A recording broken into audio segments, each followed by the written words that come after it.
Matius pasal 23 ayat 29 dan ayat 33. Celakalah kamu, hai ahli-ahli Taurat dan orang-orang Farisi, hai kamu orang-orang munafik, sebab kamu membangun makam nabi-nabi dan memperindah tugu orang-orang saleh. Hai kamu ular-ular, hai kamu keturunan ular beludak, bagaimanakah mungkin kamu dapat meluputkan diri dari hukuman neraka?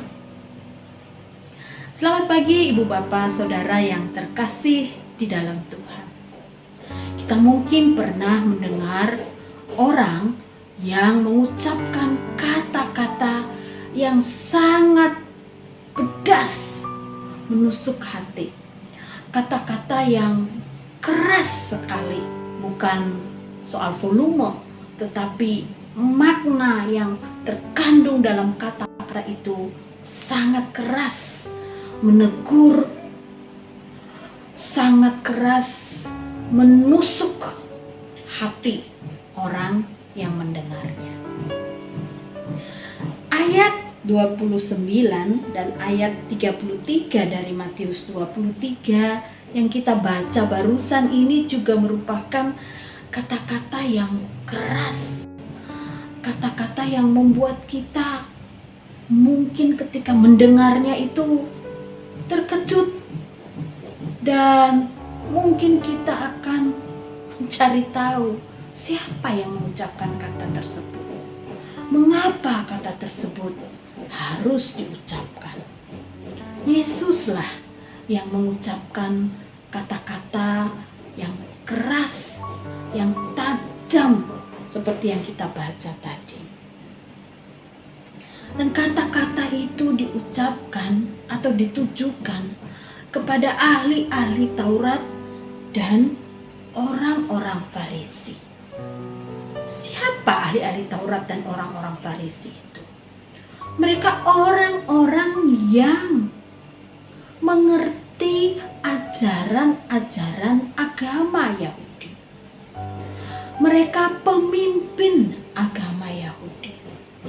Mereka yang mengajarkan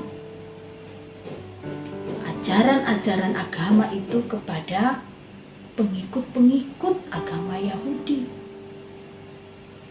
Tetapi menarik sekali bahwa Yesus justru mengecam mereka, menegur mereka, bukan hanya sekedar menegur dengan kata-kata yang biasa, tetapi dengan kata-kata yang sangat keras dan dalam maknanya.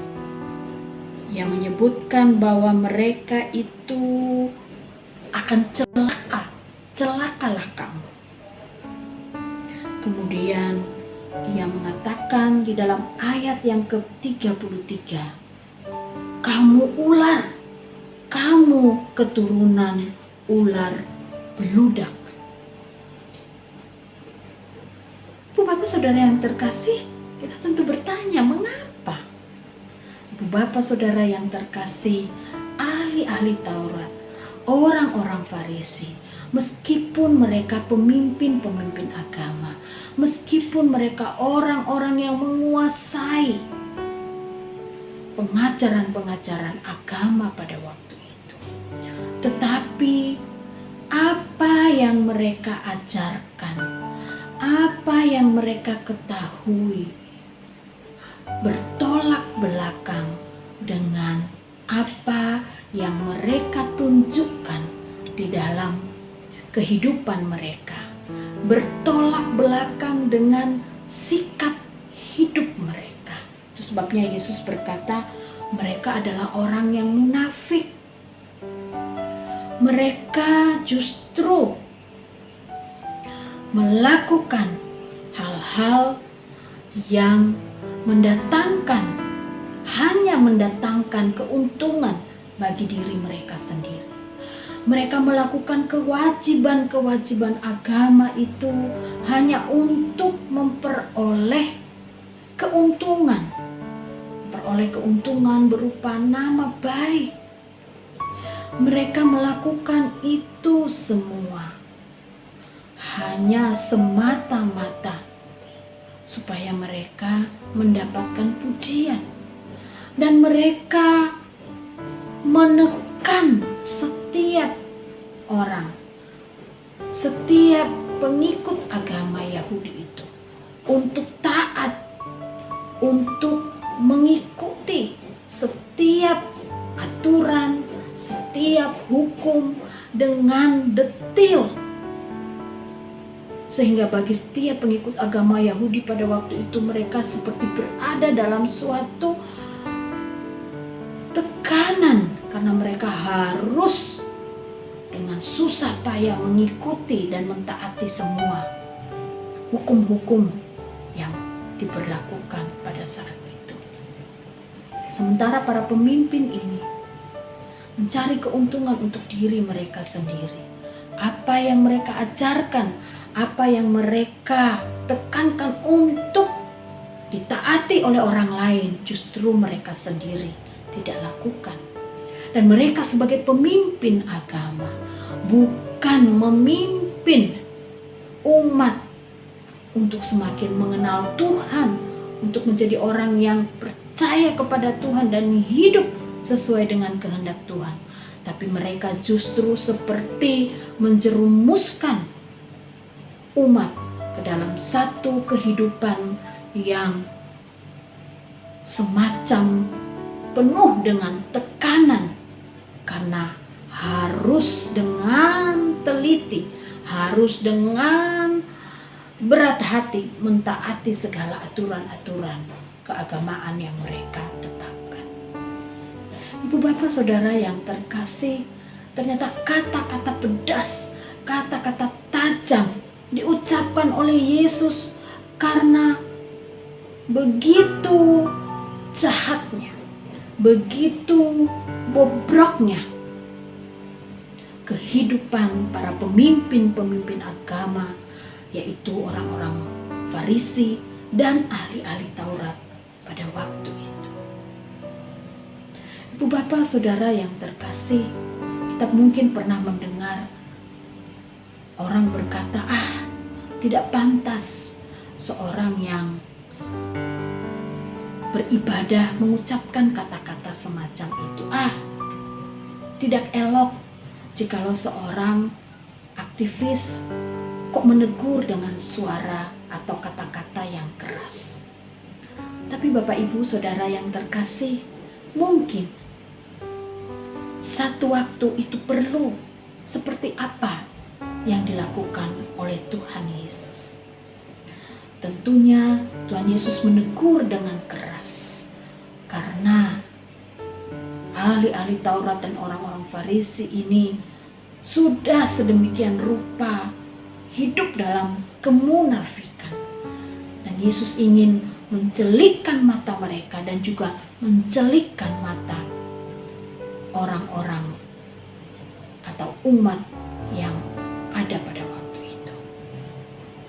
Ibu bapak saudara yang terkasih, jikalau kita menerima teguran yang keras dan tajam menusuk hati, jangan langsung marah dulu. Barangkali memang itu sesuatu yang benar, dan teguran yang keras dan tajam itu berguna supaya kita sadar, sama seperti disetrum begitu ya, terlena, pingsan, untuk kemudian sadar dan kemudian, oh iya, aku salah, aku berada di jalur yang salah, aku harus kembali ke jalan yang benar. Oleh karena itu, ibu bapak saudara yang terkasih, baiklah kita menjadi orang-orang yang tidak serta-merta anti dengan kata-kata teguran yang keras atau tajam. Tetapi satu sisi juga kita harus betul-betul melihat keadaan. Jikalau kita ingin menegur orang lain, jikalau bisa menegur dengan kata-kata yang tidak tajam, tidak keras, baiklah kita melakukannya.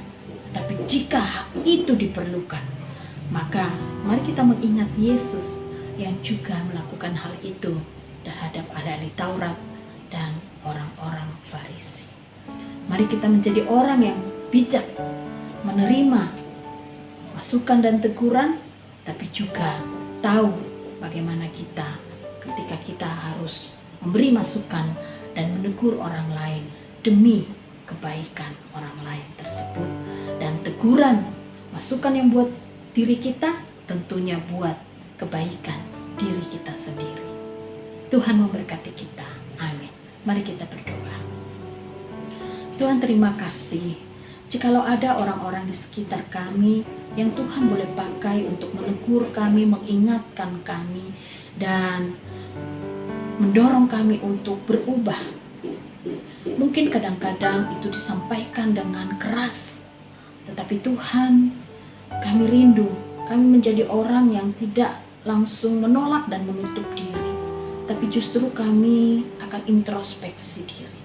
Mungkin teguran dengan kata-kata yang keras itu dibutuhkan supaya kami sadar dan supaya kami cepat-cepat berubah, cepat-cepat kembali ke jalan yang benar, hidup dalam hidup yang Engkau kehendaki. Ketika kami juga harus menegur dan mengingatkan orang lain, mendorong dan memotivasi orang lain untuk berubah, beri kami juga hikmat, bijaksana untuk melihat keadaan, bagaimana kami menegur, apakah cukup dengan kata-kata yang biasa saja, ataukah diperlukan kata-kata yang keras supaya orang tersebut bisa kembali sadar dan kemudian berubah. Tentunya ya Tuhan, kami lakukan itu bukan dengan dendam, bukan dengan kebencian, tetapi betul-betul karena rindu bahwa orang tersebut berubah dan hidupnya kembali boleh menjadi hidup yang menyenangkan hati Tuhan. Terima kasih untuk firman-Mu ya Tuhan. Berkatilah hidup kami sepanjang hari ini.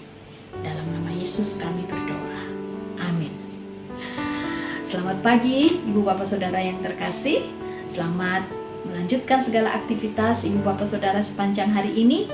Ingatlah bahwa Tuhan ada selalu bersama dengan kita. Ia menyertai, memelihara, memberkati, dan memberikan damai sejahtera dan sukacita di dalam hidup kita.